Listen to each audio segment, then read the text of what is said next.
Things have changed a lot since the 1960s. Back then, the dress code was way more formal. Male workers were often forbidden from having beards or long hair, and you had to conform if you wanted to keep your job. This was also a time when thousands of Sikhs came to the UK to help fill labour shortages. For Sikhs, not cutting their hair and covering it with a turban is an essential part of their faith. But the British establishment wasn't ready to embrace the turban, and Wolverhampton bus station became the unlikely venue for a battle that changed the face of the UK. Look, we've got about 23 nationalities, and I couldn't count how many religions that we have to cater for.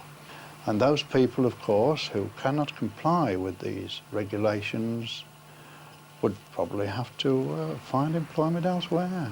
So we're never likely to see a turban on a Wolverhampton bus? It is most unlikely in the present circumstances. But one man, Tarsim Singh Sandhu, decided to make a stand against the bus bosses. And I brought my dad Raj, who was also affected by the turban ban in other jobs, to meet him. Hello. Good, nice to see you. Both men had to face the agonising choice of cutting their hair and losing their turban or being sacked. It was a hugely distressing experience. So when was it that you first realised that you had to cut your hair to find work? Soon I came to England in 1962. There was hardly any person wearing turban. They used to tell you that you cannot get to any job until you cut your hairs. When I come here, I have to cut hair. It was very, very angry. I have no choice but to cut hair. But when I cut my hair, I did cry at night. It is very, very hurtful at the time, because it is like doing something against your will. Same like somebody going to cut your arm or something. It's hard to explain how it is. It was very painful. For Tarsim, that pain was too much. In 1966, after 6 months on the buses, he reported for duty wearing his turban. News went out that there's a driver wearing a turban on the bus. They came to me, they said, Mr. Sandhu, you cannot drive a bus with turban. I said, why? And they start saying that it is not a uniform, you're not wearing uniform. I said, look, I'm wearing full uniform. Only thing, instead of wearing a hat, I'm wearing my turban. Tarsim's stand led to him being suspended from his job, and when word got out among the Sikh community, a protest was organised.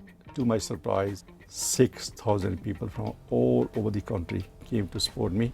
That was the largest demonstration ever happened up to that day in Wolverhampton. Inspired by Tarsim's struggle, one man made a dramatic gesture. He said, I'm going to burn myself to death. I'm not respected here. My turban is not respected here. It's not worth for me to live any longer. I'll burn myself to death. This is, I shall find it my privilege to sacrifice for the Sikh community. Day before his threat was coming, it was announced that people can wear turban. Wow, so that was the turning point then, Yes. at that point. Yeah. Tarsim had campaigned for 3 years when the ban on turbans was finally lifted in April 1969. My dad eventually became a bus driver too and was able to wear his turban, thanks to Tarsim. This gentleman is done. He done a great work for us.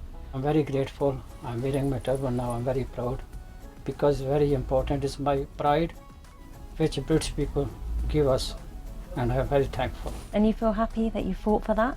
I haven't fought for myself only. It is for future generations. I took a stand that somebody must stand against this, that why I cannot wear turban in England. We've come so far since people like Tarsim and my dad have had to choose between their faith and their livelihood.